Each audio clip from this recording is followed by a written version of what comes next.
जूनागढ़ की एक खबर है जहां पर हाल ही में एक धार्मिक कार्यक्रम के दौरान नोटों की बारिश की गई थी। तब इस मुद्दे में वहां के एक एडवोकेट की ओर से जूनागढ़ के एसपी को आवेदन पत्र दिया गया है। दरअसल खंभालिया गांव में आयोजित भागवत सप्ताह के अवसर पर लोक डायरे का आयोजन हुआ था। तब कार्यक्रम के दौरान कलाकारों पर अधिक मात्रा में नोटें उड़ाई गई थी, नोटों की बारिश की गई थी। तब इसे लेकर राजकोट के एडवोकेट संजय भाई पंड्या की ओर से जूनागढ़ के एसपी को आवेदन पत्र देते हुए जिम्मेदार लोगों के खिलाफ कार्रवाई की मांग साझा की गई। दरअसल इस संबंध में एडवोकेट संजय भाई पंड्या ने ये बताया है कि उनकी ओर से इन प्रमुख मुद्दों को ध्यान में रखते हुए ये आवेदन दिया गया है। उनका ये कहना है कि भारतीय मुद्रा पर अशोक स्तंभ का प्रतीक अंकित होता है, साथ ही उस पर भारत का राष्ट्रीय चिन्ह भी होता है और इसके अलावा भारतीय संस्कृति में धन को लक्ष्मी का स्वरूप माना जाता है और दीपावली के दिनों में लक्ष्मी पूजन होता है। ऐसे में इस तरीके से इस मुद्रा का सार्वजनिक रूप से इस्तेमाल करना और उसका अपमान करना उचित नहीं है। तब इसी मुद्दों को ध्यान में रखते हुए ये आवेदन पत्र जूनागढ़ के एसपी को देते हुए संजय भाई पंड्या की ओर से कार्रवाई की मांग साझा की गई है। तब आपको बता दें कि इस मामले के मद्देनजर चोरवाड़ के पुलिस थाने में शिकायत भी दर्ज हो चुकी है और आगे कार्रवाई की जा रही है। संजय पंड्या, एडवोकेट, રાજકોટ। તાજેતરમાં માળિયાહાટીના ખંભાળિયા ગામમાં એક ભાગવત સપ્તાહના આયોજનમાં એક ભવ્યથી ભવ્ય લોક ડાયરાનું આયોજન કરવામાં આવેલું હતું। એ લોક ડાયરાની અંદર ગુજરાતના ખ્યાતનામ કલાકારોને બોલાવેલ હતા।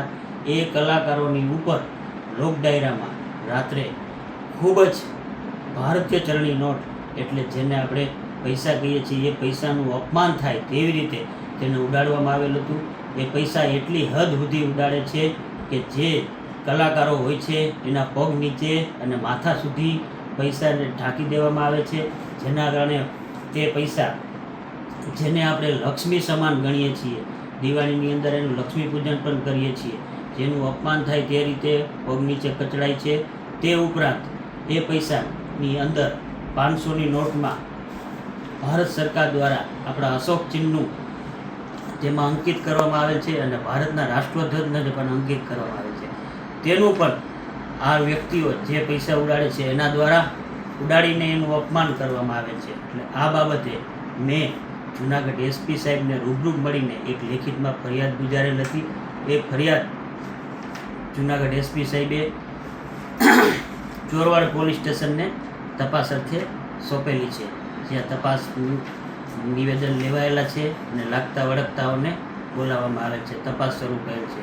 આ ફરિયાદનો દેવાથી ભવિષ્યમાં સરકારે આ બાબતે કોઈ નોટિફિકેશન કે ગાઈડલાઈન બહાર પાડીને તાત્કાલિકપણે ફરીવાર આવો બનાવ ન બને અને પૈસા પગમાં આવવાથી એનું અપમાન ન થાય તેવી રીતે કોઈ જાહેરનામું કે નોટિફિકેશન બહાર પાડી અને તાત્કાલિકપણે અમલવાર કરવી જોઈએ તેવી મારે સરकारने अपील है। हमसे जुड़े रहने के लिए हमारे YouTube चैनल को सब्सक्राइब करें और नई वीडियो की नोटिफिकेशन के लिए बेल आइकॉन को दबाएं।